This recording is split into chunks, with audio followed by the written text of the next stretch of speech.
Hey everybody, before we get started, I just want to remind you this episode is brought to you by our patrons like Aka Comics, Qua, Jeremy Vasquez, Kylie Denton, Nestor Flores, Sodasan0424, and Video Gamer 75. If you like what we do and want to see us do more, consider supporting us on Patreon. You can get access to episodes early and lots of other things, and it really help us out. Thanks for your support, everybody.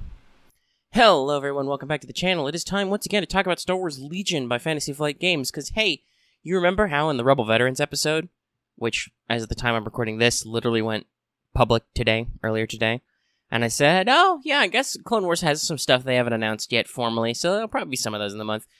Well, FFG immediately had to prove me right, but also kick me in the dick. So, we're here, and we're going to talk about new announcements. And my microphone is a little closer to my face than I'd like. Let me step that down a little. I'll make sure to keep myself at a raised volume and speak into the microphone-ish, but we'll step back a little. Anyway, we're here to talk about some supports which have been announced, even though the article is called Heavy Support. Funnily enough, they're not heavies, they're supports. But, so the BARC Speeder announced the BARC Speeder unit expansion and the Droideka unit expansion. So there is that. That's a thing. And, yeah. Alright, well, I don't think there's much intro to talk about. We can talk about some of the details and some of these guys in a second. So let's just roll on into it. I coughed away from the microphone, or cleared my throat anyway. And this video should hopefully be shorter, because it's mostly just me staring at images that are not zoomed in enough. Alright. Let's start with the BARC. BARC, BARC. So the BARC Speeder, which stands for something that I don't remember right now and don't care to, looks pretty straightforward. You get one mini for the cost. It appears to be 75 points. I don't think that could be anything but a 7, and then there's probably a 5 because that's a nice round number. You're looking at 5 health, pretty decent. Only 3 resiliency, so you know, obviously for most vehicles that's not a huge concern because usually it's more like a, what would you say, an insult to injury kind of thing. Like by the time you get to 3 out of 5, you're mostly dead anyway. So there's that. So they've got 2 more health than the singular bike, so 1 less overall. They have a red defense die. They have no surge on defense, but they do have a surge to hit, and their speed is normally 3. Now I say normally because there's some stuff we can figure out, both from what the developers have said and from what we can read on one of the upgrade cards, but we'll talk about that in a second. For keywords, you've got Arsenal 2. Interesting that this thing gets Arsenal, but it's still cheaper than a speeder boat. Though, like I said, it does technically have 1 less health overall, just basically you get the equivalent. When you hit 3, instead of losing a bike, you take an effect which will probably have a similar thing to losing a speeder bike. But it's got Arsenal 2, which isn't awful. Even naked, it's not awful, because the pilot gets both his blaster rifle, his DC-15A, the carbine model, which is range 1 to 3 and 1 black die with surge, and then you've got the twin-link blaster cannons, range 1 to 3, which are fixed front, but that's a rainbow. So, you know, even naked, you're rolling 1 red, 2 black, 1 white with surge. It's got to be in your front arc, but still not terrible, not awfulest. You know, not the best offense. Like, for instance, to compare, without the effect of Arsenal, a fresh unit of speeder bikes still gets range 1 to 3. They get double rainbow, 2 red, 2 black, 2 white, and gets impact 1. On the other hand, after you take 3 wounds, you will definitely be losing half that damage, whereas you only might with a BARC Speeder. So it's, a lot of people are going back and forth on which is better, you know, comparison. I think the BARC has shows a different design doctrine, which is going to be important for the Republic.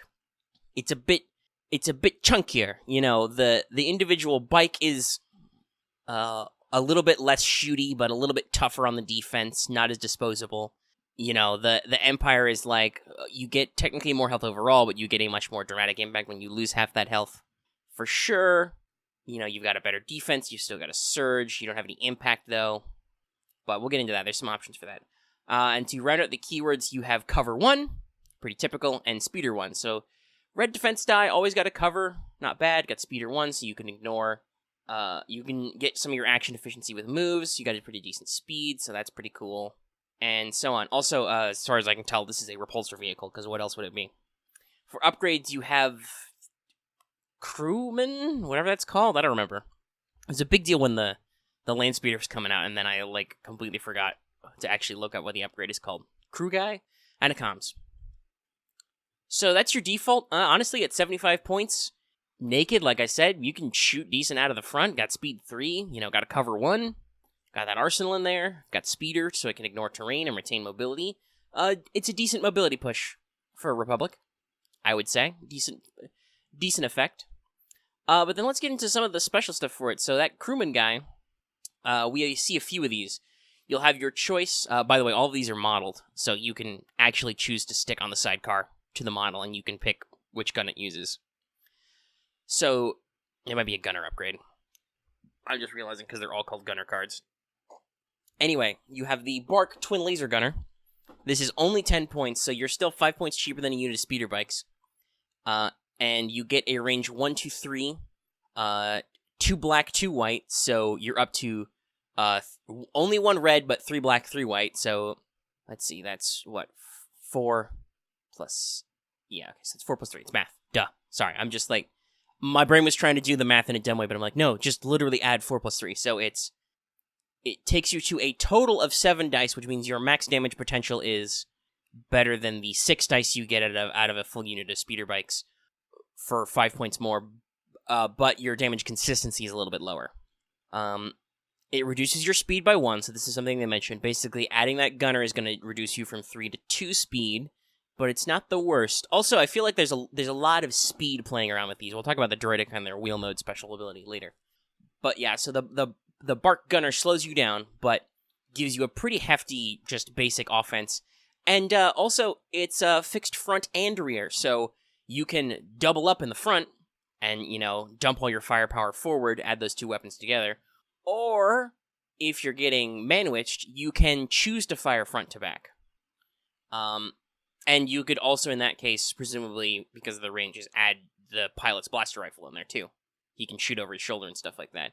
So, this is a lot, like, honestly, seeing this, I'm like, once again, I don't like to harsh on the game designers too bad, because they've done a really good job in the game, and I believe it's, the impression I've got anyway from interviews and stuff is that in the, like, private beta testing version of the game, the T-47 was pretty intense, but just fixed front and rear, goddamn, that would be so helpful if that's how the T-47 cards were, but we'll see whatever they do, what they're going to do to make that hit tables more, because, like, there's a lot of errata stuff they could do, but there's also other shenanigans, but we'll see what happens, I guess. I don't know. Anyway, that's the twin laser gunner. For 10 points, that's a pretty decent investment. We don't have the other 2 gunners' point values to score it against. There appears to be, one of them is RPS 6, so Space RPG, which is range 2 to 4. It looks like it's got at least 1 red die in there. Might be a rainbow die, might just be a couple of reds. Actually, hold on, let me check the wiki. Because there's also okay, so it'll be a rainbow. That's right, because that's right. I was like, wait, the RPS is already a thing, right? Yes, there's a version for the X-23, and I believe technically this guy is called BARC RPS 6 Gunner. But in case you guys haven't noticed yet, Legion is consistent with weapons. Weapon A is Weapon A. The only exception to this is when they're not Weapon A. Like some people have on the forums, I've made this comment to people, and some people are like, but the Death Trooper DLT is different. It's because it's a DLT X, guys. It's different. So presumably, Legion will follow the trend. It's got Impact 2. So you're looking at range 2 to 4, you got a rainbow in there. Not bad to add, and it's Impact 2. It's not exhaustible, which is pretty good. So depending on how much the cost is, because, like, the version for the land speeder is, like, 36 points. So I'm gonna guess that it might be a little bit cheaper because he'll still reduce your speed by 1, so technically there's a demerit in there, but it's still gonna be a bit chuftier in price. Theoretically, though, he should. Oh, I can even see it. It's not fixed, so he's not fixed or anything, and got some different options, and it's got Impact too. So basically, if at any point you think you're going to encounter armor as a Republic player, this guy is probably your guy. Like, normally you're probably going to coast on critical on your DC-15 long gunners, basically. Your squad riflemans. But an RPS gunner, basically a clone with an RPG, is not going to be too bad. And then we can see the BARC Ion gunner, who looks like he adds, I want to say, 2 or 3 black, range 1 to 3, appears to be fixed front, lowers your speed, Impact 1 and Ion 1. Now, we know vehicle weapons are exhaustible ion, and that's not the best. I mean, with Speeder, you've got a little bit of action utility, but it's still not great. However, seeing what Droidekas do with shields, you might want that ion. Ion might finally be wanted, but we'll talk about that later. I don't know necessarily what the expense is. It's probably going to be high, possibly even too high. But it exists. It's a very flexible gunner slot, and the core price seems cheap enough that you can offer that flexibility. I expect most people will either run it naked or will find the 10 points in their army to add the twin laser gunner, just because that gives you a shenanigans amount of firepower out the front. And you can use these guys as kind of like heavy skirmishers, flank the enemy, scooch in a little bit, fire on their sides, roll some resiliency, and go forward. But you can also use them for specialist gear with the Ion or the RPS gunner. You get 3 options in the other slot, too. It comes with a set of comms jammers. That's good for, Republic. That's good for them to get a comms jammer access. If I had to guess, if the third one isn't new, it's probably long-range comms, which is the other thing you'd want to consider for these guys, because they're going to be out there in the middle of nowhere. Or HQ uplink, either one works. But we also have another new comms upgrade. We'll talk more about detail about the text of it, I think, in a second, but there's linked targeting array. And I want to talk about that in more detail because, it's in the Droideka pack also, funnily enough. But you get a clearer shot of it there, so I won't try to explain you and be like, is that really what it says? No, we'll get a cleaner look at it in a second. Otherwise, don't think there's anything else to talk about with the BARC. Just looks like a solid example of the Republic. They're kind of like the Empire, only they're a little bit chunkier, a little bit more utility based, but not quite the same. You get a little bit more defense for a little less cost, but not quite as much offense. They're an expensive but balanced army. It seems like very generalist. Anyway, let's move on then. So, Droidekas, a ground vehicle expansion. Yes, that's right. You heard me. Droidekas are a ground vehicle in this game. That's pretty neato. So this is why Ion might be really good, guys.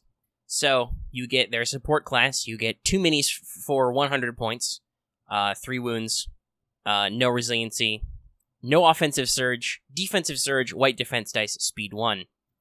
So, and we're presuming that's 100 points. I think it's 100. It could be different. That seems about right. 10 more points than a speeder bike's. So, yeah. That's a thing. These guys do that. But let's talk about their stuff. So they've got AI attack move. Now, unfortunately, AI is not in the rules reference guide, so other than like some... Do I even have... No, there's no blown up unit cards, so like there's no high detail on the AI even reminder text yet. But basically, the way I remember is AI is if you don't have a face-up order token, you have to do one of the action. Either one of the actions listed, or maybe it's both. I think it says attack or a move. Your first action needs to be an attack or a move, which is a little bit more flexible than the B1s who are just AI attack. So you can move or shoot. But still, that's a little annoying, especially considering their cost. But hey, let's get into why these guys might still be a huge pain in the ass. And unlike, say, speeder bikes, which have the problem where, you're investing 90 points in them and they are a little bit fragile still, with only just the cover and the white defense die to protect them. And the fact that you have a very expensive army as Imperials, CIS should have quite a lot of wiggle room and still keep their activation count high. So, first off, you have Generator 1. During the end phase, flip 1 inactive shield token. So you get a shield back. This is different from the one that Sabine's shield generator adds, which is like a recharge, which is basically you get your shield token back when you take a recover. This is just, no, at the end phase, you get a fucking shield. Oh, and they have shielded 4, so they have 4 shield tokens, and what shield tokens are is basically they're like an extra special dodge token. You flip them face over to inactive, you block a hit or a crit at the spend dodges and apply cover stage. So, and these guys have 4 of them that they can spend them how they like. So, oh, you're in heavy cover, you rolled 1 crit against me, shield. Get rid of that. God, and they got 4 of them. So this means that they have an effective health of 10 because they have 3 per mini, and there's 2 minis, and then they've got 4 shield tokens. Oh, and they get a token back every turn. Now, on the other hand, Ion has been effect has been added to account for Ion, in addition to any other Ion effects. And since these are a ground vehicle, or unless they're a droid vehicle, they might say droid vehicle instead. But they're a vehicle. They take effects of Ion, which means they lose actions, which can be really annoying with AI. If you don't give them order tokens, it can make your opponent. But also, for every hit or crit rolled in an Ion pool, you have to flip a shield token. So, you may not use Ion as the punch on these guys, but you might use it on the setup. And even if you don't, that's still, if you actually deal some wounds out of it, you might actually be able to, you get rid of their shield, you strip their shields, then you hit them. But still, shielded 4, brutal. Just like Destroyer should be. Oh, and then they have a new thing called wheel mode. So basically, when you activate, I believe people have translated this. I believe the idea is that when you activate, you can increase your speed by 1 for the round. If you do, until the end of the round, you gain cover 2, but you cannot attack or... Hold on, I'm going to lean in a little bit. Or flip over shield tokens. So you can't recharge shield tokens and you can't spend shield tokens, because that's a flip either way. But you get cover 2 and you go up from speed 1 to speed 2. So, Droidekas can't shoot when they're wheeling, but they're harder to hit, and they get cover 2, plus anything else you got going on. And they move faster. So theoretically, if you need them to get into a situation sooner, because they're normally speed 1, you have them roll up, you have them double move at speed 2, and you count on cover to basically shield them. And then at the end, at the next round, you're like, no, I'm not activating wheel mode. Pop up. All right, I've got 4 shields and I'm in your face. And oh, here's my weapon. Dual twin blaster cannons, range 1 to 3, red, black, black. Suppressive, fixed front, immune to deflect. So this means that all your deflect strats with Jedis, no good against these guys. You can't deflect shenanigans them. They shoot too many. They're immune to the deflect power. They're fixed front, so you have to be on point. And these guys don't have, reposition or anything, so they can't pivot for free. But hey, AI, pivot, move. But they are suppressive, and it's a ranged attack that's 2, at full HPs anyway, is 2 red and 4 black, which is better than a speeder bike. They don't have any offensive surge, so it's good that they have good dice. No impact at all. These things are absolutely useless for dealing with Republic armor, if it exists. But I presume it exists because I believe saber tanks are canon. And I really, really hope that's the heavy. Give me a Republic saber tank, and I will, one of their repulsor tanks. Oh, I'll be so happy if I get an IFT. Oh, that'll be so good. But anyway, that sort of thing. These guys are probably fucked. They don't have any surge conversions, neither hit nor crit. You're just crit fishing at that point on your 6 dice, which is not a good position to be in. And vehicles ignore suppression. So, on the other hand, if you're playing a Jedi-heavy army, Droidekas can chew those guys up, because it means that they want to be careful about spending their dodge tokens to deflect, because you don't get that bonus. So yeah, they're real nasty. A lot of damage potential, really scary, because that's, probably 2 suppression tokens you're putting out with each attack. Blam blam. Pretty impressive. Now note, suppressive doesn't stack, it's not an X, so you still only get 1 extra. But still, real nasty effect. I think the only downside is that, when they're in wheel mode, they're still white dice, even with cover 2. Sharpshooter's still pretty big.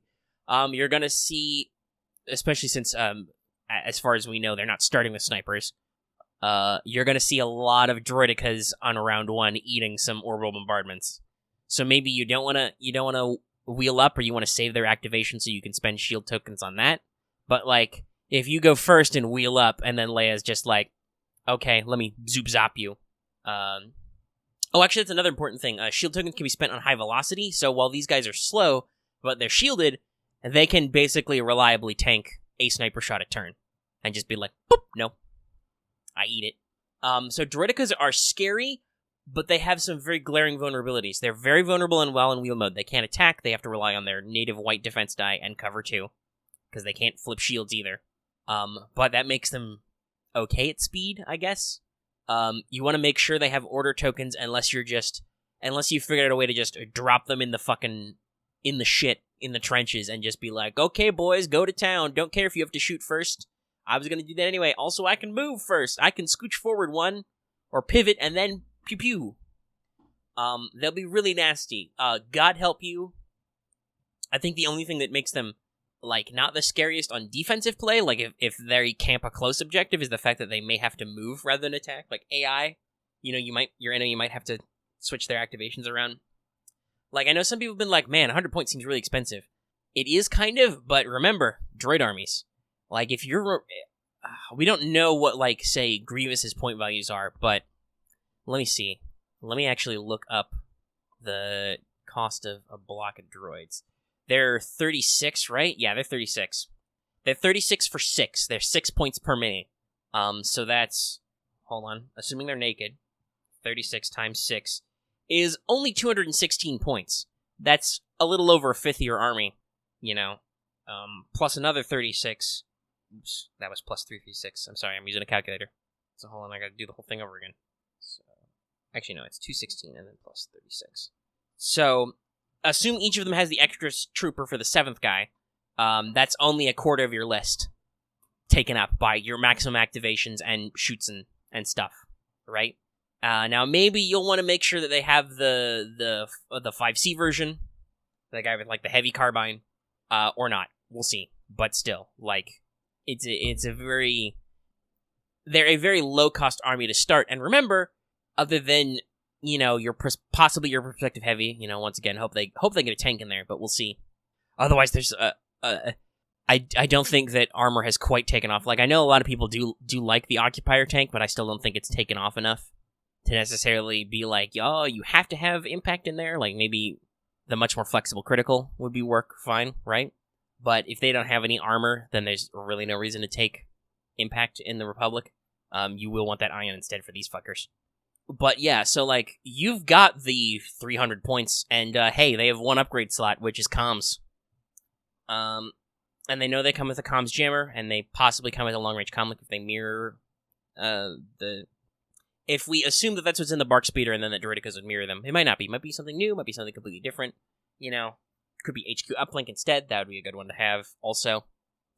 I don't really see putting comms jammer in these guys. It's too expensive, and as much as you want to get them in the fray, they're not that good. No, what you probably want to do is put linked targeting array on, but we'll talk about that in just a second. I was basically saying that I know some people have said these Droidekas seem a little too expensive, but you gotta remember, for the moment, CIS is otherwise a very low-cost army. I don't know if you'd go whole hog and run all 3 of these things, but you can easily fit in 2 of them naked or with a single cheap upgrade and just go to town and still have all your bells and whistles on all 6 of your core units, right? We'll really need to see how expensive Grievous and whoever the second commander is for these guys. Probably Count Dooku, but, like, no, especially until their roster starts to get filled out, you're going to be seeing Droidekas. It's similar to the question mark some people have had with Rebels. Like, some people have either complained or have, kind of mea culpa about Rebel veterans now and been like, well, maybe I shouldn't have bought 6, vanilla Rebel troopers to fill out my lists, right? Like, there are going to be some people who just be like, well, I got to use all 800 points-ish, and you're going to see a lot of these guys. And that's going to, depending on the map layout and the objectives, that can be scary. Assuming pivot counts for AI move, these guys can probably keep on the swivel and just shoot some guys down, camping close objectives. Like, you don't even have to bother with wheel mode, or you can try a wheel mode run and basically roly-poly them into the backline pop open, and, with suppressive, they're going to be slowing your guys down. With immune to deflect, they're going to be harassing some of your Jedi units a little bit more, or could even be your Vader. Once again, not that I think Vader's super popular at, like, competitive tables anyway, but, like, this isn't going to help. But, yeah, and it's good that they have a deflect counter.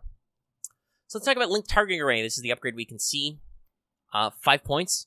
It says, emplacement troopers or vehicles only, you gain target 1, which is the aim version of defend. After you're issued an order, you get an aim token.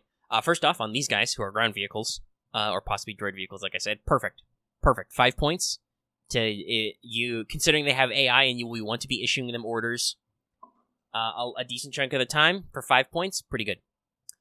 Also, hey, remember how I said that for lack of anything better, you'd probably put what did I say? HQ uplink on like medium blasters, no, fuck it, you're gonna put link targeting array, and I really need to check if it's in the card pack or not, because otherwise you're gonna have to wait or buy a second faction. But for 5 points to get target 1 on those emplacement guys, no. Assuming, well, actually no, because the medium blaster guy doesn't have defend, so the mortar team probably won't have target either. But yeah, no. So for both factions, you're gonna want to put this on the detachment troopers. We've got for 5 points to get target 1. You're gonna want to. You got to free coordinate basically. You're gonna want to pass to them anyway. Similar to Droidekas, remember B1s also have coordinate droid trooper. Actually, wait, no, that doesn't work. That's right. Because these guys are ground vehicles. That's really good. Oh, that's super smart, FFG. So forget what I just said. You can't actually do that, and I'm really glad, because that would be annoying. Whew. So yeah. But still, like, because of their AI, you're probably going to want to try and pass these guys orders anyway. So why not put linked on there? You know? Slap your linked in there, and you get a free aim token. So Droidekas are scary. Over time, I don't know, with being a 100-point unit, like, if CIS gets some more elite options, like, assume that, say, B2 battle droids, super battle droids are more like, say, short troopers or rebel veterans, right? And they're pretty decently beefy units, and are somewhat opposite the B1s, right? Like, it might be entirely possible that a CIS, either a person's CIS playstyle or the CIS faction playstyle will shift generally, and you're not going to want to bring as many of these guys, but especially at launch, no, you're going to see these guys frequently, and you're going to need to think about yourself and be like, how do I deal with a guy who's got 4 shield tokens worth of HP and he regenerates 1 every turn, right? Like, this might finally be the thing that makes people consider, okay, but if I run into Droidekas, do I want some Ion so I can cost them an action and fuck up their shields? I mean, I'd have to get them on the table, or see them in action, and hear people talk about them in action to know if that's necessarily worth it, but some people definitely may have that thought now. Alright, that's enough yabbering about Droidekas. Hey, remember how I said this video should be shorter? It wasn't. Well, I tried anyway. But, hey, we're here. We're basically at the end. So, yeah. Those are the support units. They look pretty cool. They got their own distinct flavor. Got some interesting effects going on. And we'll see how good-o they are in play, and what kind of they match for. So, I mean, my real question is, where are the heavies, right? I guess technically we might not see those quite yet, because let's see, they already announced the core standalones. Those are, oops, I closed my images that I was tracking. So the BARC is 48, the clone troopers are 47. B1s are 49, Droidekas are 50, and the card pack is 51, so we've still got some numbers left, because the dewback is 42. I don't know do I have an image of the Clone Wars core in here? Is that different? I might not have that as a spread I downloaded in image-wise. Anyway, but we got some number gap. Presumably, in the not-too-distant future, we'll see a quote-unquote wave 2 of these guys with a second commander, different from your core box commander, and new units. But I do believe that, much like the original Legion unit announcements were, that's Facebook images. Hold on, like everything's advertised for me, so let's see. So the Rebel Troopers were 5. What were Speeder Bikes? Speeder Bikes were 6. And the Stormtroopers were 7. Wow, that was... But the AT-ST was 8, and then was 9. So yeah, so the next one should be... the next announcement should be the heavies. If those are going to launch at about the same time the core set is, they might be announced later this month or closer to it. I believe the Clone Wars core set is already on the boat, so we're winding down. And who knows, there's that stream coming up. So I don't know. I guess heavies are the question mark, and then it'll be probably a batch of standalone commanders and second core. And we're going to have to see how they handle this going forward, because they said that they were going to slow down original trilogy faction releases until clones had kind of caught up on the unit variety, so we'll see how rapidly they go through that. Anyway, with the upgrade card packs, I don't think you need to worry about necessarily new upgrades getting away from you, right? They can just make a new card pack that'll include stuff like the smoke grenades. I think we're going to miss out on some more stuff. So on and so forth. But now that they're doing standalone upgrade card packs for that are neutral, they're really keeping to the Legion. You don't have to buy it a faction necessarily. So, like I said, I'm hoping for tanks v tanks, but I don't know. We could see a new thing, like maybe they go for a Hellfire droid, or Hailfire, I guess technically. I think the weird snaily bop tanks are a little too long, but they should hopefully be narrow. They're not super wide. I don't know. There will be some fun stuff, I'm sure. We'll see whatever they announce, and we'll see how it scores up to launch vehicles for the other two factions, because I know the ATST has had a lot of concerns about how much it's worth its points, and obviously the T-47 is also generally considered, while many to be entertaining and to have uses, especially since upgrades have come out, it's still not what competitive players are looking for, because it's still, unfortunately, a few too many points for not enough flexibility and output. Like, honestly, if I could sum it up, it sounds to me like, because like I said, I don't necessarily play super tight on the competitive mindset, but from what I understand is, just for practical purposes, and unless they're going to add a pass mechanic or something to handle that. I know some people are interested in that sort of thing, to like, a way to make it so that having less activations is not quite as much of a bummer, right? Like, you don't completely lose out on reactions. And especially with the way CIS are, they might have to, because those guys are, like I said, almost always going to get their full core units worth of activations and still have all their toys. Like I said, unless Grievous costs like over 400 points or something like that, right? Like I said, you stick all 7 troopers on there, you're only just over 250 points worth of droids. All right?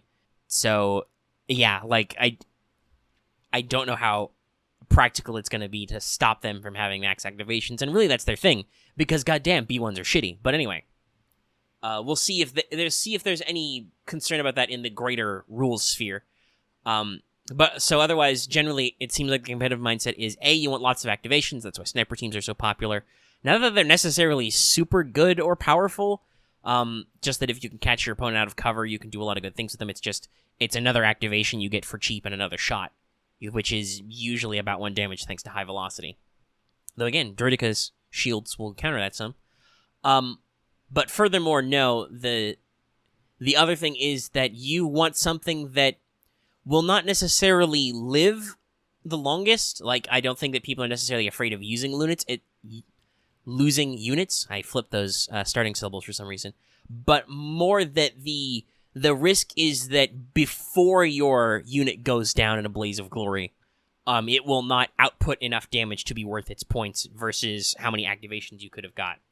Because, like I said, sniper teams are really squishy. They don't output a lot of damage, but they don't cost you a lot either, which is why there are so many of them, why you usually see maximum of them, for instance. Though, at Worlds, there was some very interesting stuff. Shoot, I should have double-checked what exactly, but I know there were saboteur teams in like top 4 and stuff. I think it was top 4. Like, the end units, there was a surprising amount of flexibility. Like, that once again, a Palpless did pretty good and stuff. So, like, that's a little counter to, I think, some of the mindset elements, but that's generally the idea. So, like, the T-47, as opposed to the Land Speeder, which starts cheap and then you add on what you need to get your point value out of it, basically.